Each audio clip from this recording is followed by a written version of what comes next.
some of the things I'm talking about, I've never mentioned to anyone. I definitely deal with racism on a daily basis. Their system is set up in such a way that it's not there to benefit people of color. Slavery was hundreds of years ago, but the implications from that are still current. I wanted to always be proud and embrace my blackness, but at the same time, I felt like I couldn't. As Black parents, like we just want our kids to come.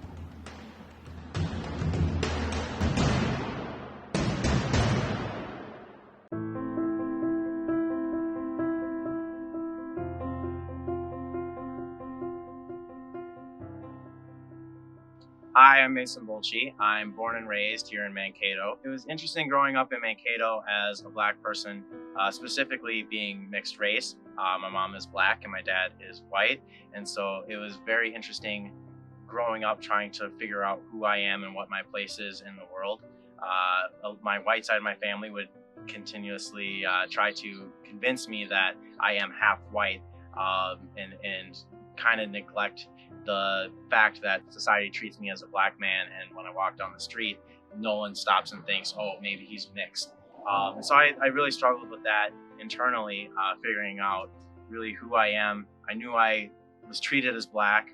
I knew that I was raised in a Black household, but I didn't really know exactly how to identify myself and what my place was in the world. I've been told that I'm confused about my identity and that I don't connect with my white side enough, that I don't connect with my Black side enough. Like, just literally from both sides all the time. It came, depending on who it was coming from, was, oh, why are you acting so Black? Or why are you acting so white?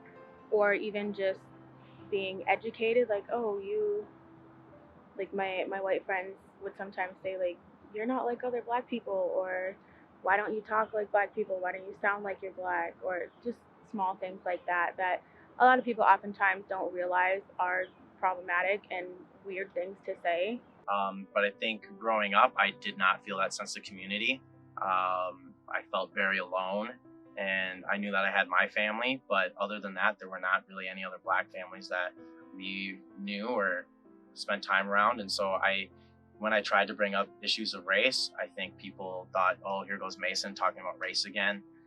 And so I coped with it by kind of telling jokes and making white people uncomfortable sometimes. You know, if we were, as a kid, if you're in a store and you're messing around, I would say, oh, I'm gonna be the one that gets in trouble.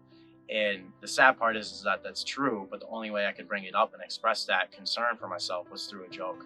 And even then, it was just a joke, so I didn't ever really feel heard, but at least I was able to bring it up to some degree at that point. I enjoy being a person of color. I would not change it. It's extremely difficult in today's society, especially here in Mankato and in southern Minnesota as in general. You definitely go places and you're like, oh, I'm the only brown person here. And my family and I, we kind of have a running joke about that. Like, we'll go in places in public and we'll just like count how many people. Because it's just coming from growing up in Dallas, it's so different. It's odd. You feel like you're being like watched, and you feel like it's not normal for you to be somewhere that it's completely normal for you to be. Growing up in Dallas was a lot different from being here. When I came back here in middle school, and I was in different like suburbs of Dallas, I wasn't really like deep like in downtown Dallas or anything like that, but it was very different. You feel a different sense of community there. People are just people. Everybody, like, there's white people, there's Hispanic, Asian, everybody. And then I came back here in middle school in 2007, I believe. It was very difficult for me because I was so used to being around so many different cultures of people and so many different types of people, and I'm a huge extrovert, and so it was difficult for me because I just felt like I was talking to the same person all the time, like no matter who it was, because nobody had any kind of different perspectives or different backgrounds or anything like that. My wife is white, so I have 4 mixed race, biracial kids, 3 boys, and then a baby girl. And so the baby girl gets whatever she wants. But I also know that as Black men and Black women, which my kids are considered in this country, right, that it is important that they understand who they are. Right? And so kind of leaning back on who my dad was, leaning back on who my mom was, and they have a great relationship with their grandparents, my parents. It's important for me to make sure that they know what being black is, what that entails.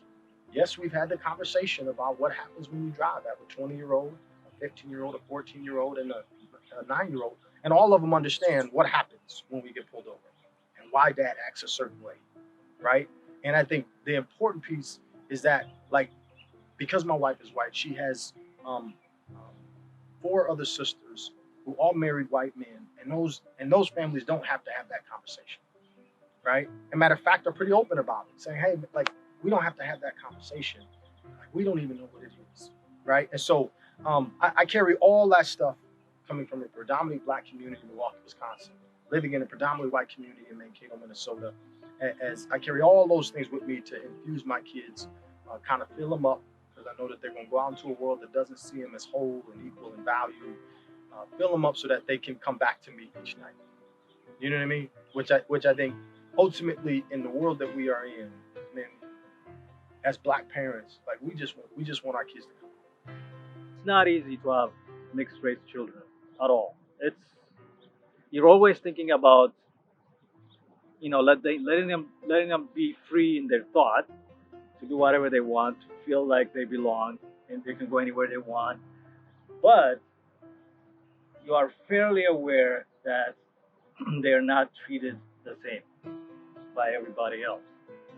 And I'm saying this, after living here for 20 some years, and due to the fact that I'm also a police officer. I've encountered things that made me like, my boys have been told at least a couple of times that they're going to get deported. Now, is that a racial statement? Probably. The kid that said that to him was a white kid who played soccer with him from pee-wee level. I found out why it was said. It's just what he got from his parents. Their understanding of people like me. They have an assumption that I'm from somewhere, that I'm a Muslim, number one. Um, so that kind of puts me in a little position that they don't really appreciate, which translates to the mistreatment of my kids. So I always have to kind of keep that in mind whenever I talk to my boys. I have to remind them, hey, listen, people will have a perception that you might not be XYZ. You might not be considered normal. Being biracial brings a different perspective because you you don't have the same experiences as other people around you, and even though we are half white and we are half black, I tend to identify more as just black because when the world looks at me, they don't see a white woman, they see a black woman. And so people often say, well, why don't you embrace your white side? I had a friend even in middle school that used to always ask me, how come you don't really embrace your white side? I'm like, there's not a ton to embrace. Like, there's not really a lot of white culture, whereas black culture is a definite thing. Like, we have a strong sense of community and just the whole it takes a village. I feel like that's a super predominant belief in black culture, and it's not that way in white families, and that's something that's very different too. But just people often struggle with the fact that I am so pro black and I embrace my blackness so much, but it's something that I can't hide. I can't change. I get pale in the winter, but I still look like I'm black. I can't pass off as white. I've been thinking a lot lately about whether my experience growing up black in Mankato would be different if I grew up even where I'm working now in Minneapolis. And I think that it is a very different experience. I think that experiencing racism is similar, but the lack of a network and a community and people around you and support that look like you and come from similar backgrounds as you and deal with the same issues as you. It just wasn't here for me when I was growing up. And I think that it's there at least much more in more urban areas or areas with higher populations of black and brown people. So I'm from a Malcolm X side of things. I like peace. I love peace. But if it comes to it, if if the safety of my children is threatened because they're black, there is nothing I would not do to make sure they're okay. This passiveness needs to stop. People need to just get up and keep fighting. Despite all the pushback you get, you just need to say, I'm not going anywhere. I'm here. I'm here in the land that was taken away from Native Americans. Simple.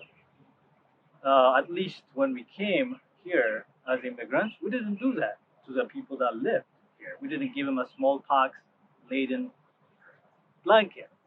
We're here to just work. We're here to make a living. And I don't need to justify my existence to anyone. I'm just a human being just like everybody else. I think it's really interesting today that people get so defensive when they hear that they might have privilege or that they could have done something that was inadvertently racist. And people just get so defensive because they think if I do something racist or if I'm called racist by somebody or if I have privilege, that I am no longer a good person. And we think that only racists are bad people. Or only bad people are racist, I guess I should say.